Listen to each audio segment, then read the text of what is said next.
Come on in, please. I want to get back to Harvey, of course. It is an extraordinary story. That gentleman right there is the former governor of Arkansas by the name of Mike Huckabee. Governor, welcome back to the program. Good to see you again.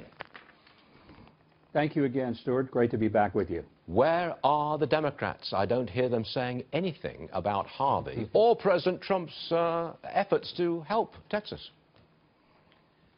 Well, I think, first of all, they would have a hard time finding something to criticize. He has managed this as well as anyone could have done.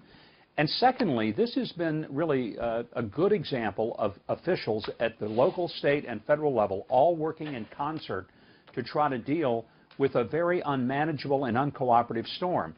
It's easy to bring criticism, whether it's to the mayor, the governor, the president. But the fact is, they stood up assets in advance of the storm. They immediately deployed those assets. They cooperated. And importantly, Stuart, they didn't second-guess each other. If you remember back 12 years ago with Katrina, I was right in the middle of it. And I'm going to tell you something.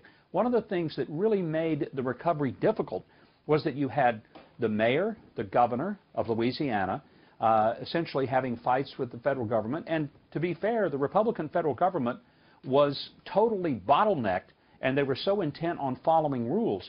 In this kind of situation, you have to bend the rules, if not break them. You cannot go around asking people to fill out paperwork. You have to have people first, paperwork second. That's what they've done in this, and I just don't know what the Democrats would find to condemn, although I'm sure some of them will find a reason at some point to do so. Well, I think there's a cultural divide emerging here. It's between the coastal elites and the good people in the rest of the country. I just feel that the coastal elites have been lukewarm towards Texas and Louisiana and the relief effort.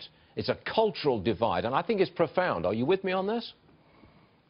Absolutely, I'm with you. I mean, I wrote a book about it called God, Guns, Grits, and Gravy that says that there are three bubbles in the country: New York, Washington, Hollywood, and they are out of touch with the rest of the country. There are the people in Bubbleville, those three bubbles, and the people in Bubbaville that get their boats out in the middle of Houston and go out and rescue their neighbors. They put their own lives at risk. They're not paid to do it. These are just neighbors helping neighbors, and it's an extraordinary thing to witness. Now, the president goes to Missouri today, barnstorming for tax cuts.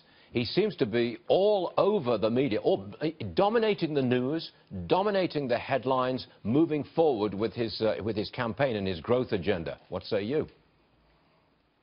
I think it's an important move to show that even in the midst of the storm, we're doing everything that's humanly possible to try to help those victims recover and show the kind of compassion, especially for those who have lost lives or family members. But one of the most important things the president now can do is lead for economic recovery, because this is going to have a devastating blow, not just to the Gulf Coast. Stuart, the impact on everything from energy prices to home building materials, it's going to be staggering. Getting tax relief and tax cuts and tax reform right now is critical to pushing the economy forward. And I think the president is spot on to go and push this, sit down with the leaders of both parties and say, guys, let's get it done. And let me be very quick to say, if the Democrats don't cooperate, then it's time for Paul Ryan and Mitch McConnell to step up and show some spine and get it done anyway for the American people, and forget trying to play nice in Washington. The meeting, by the way, is next Wednesday. Two top Democrats, two top Republicans meet with the president next Wednesday. Governor Huckabee, thanks for joining us, sir. Appreciate it. As always, thank you. Thank you, Stuart. Now,